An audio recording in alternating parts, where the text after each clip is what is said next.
Ron Stigler, a German ace pilot in his 20s with 27 registered victories, spotted the damaged B-17 as it passed his station.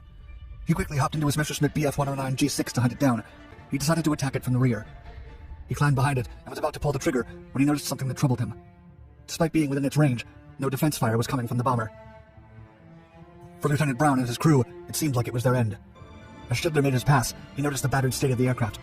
He saw the fuselage was torn apart and the injured crew members inside. When he saw Lieutenant Brown's face, he perceived the fear in his eyes, and he felt pity.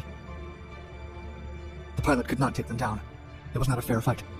To the German, it was not honorable taking out the life of a beaten enemy.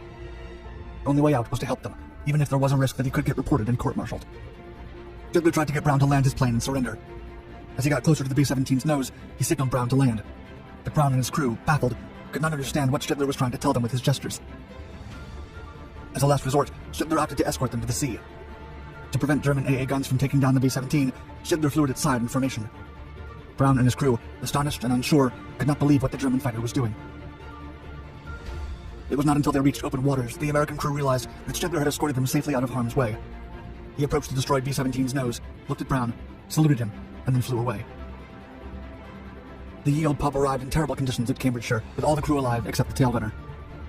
In 1986, Brown was asked at a combat pilot reunion about any memorable experiences of his service. He recalled the time a German pilot saved his crew's lives. After the talk, he decided that it was time to find out what had happened to that German pilot. After 4 years of searching, he received a letter from Stigler himself, in which he announced, quote, "I was the one." After speaking to each other over the phone, they decided to meet.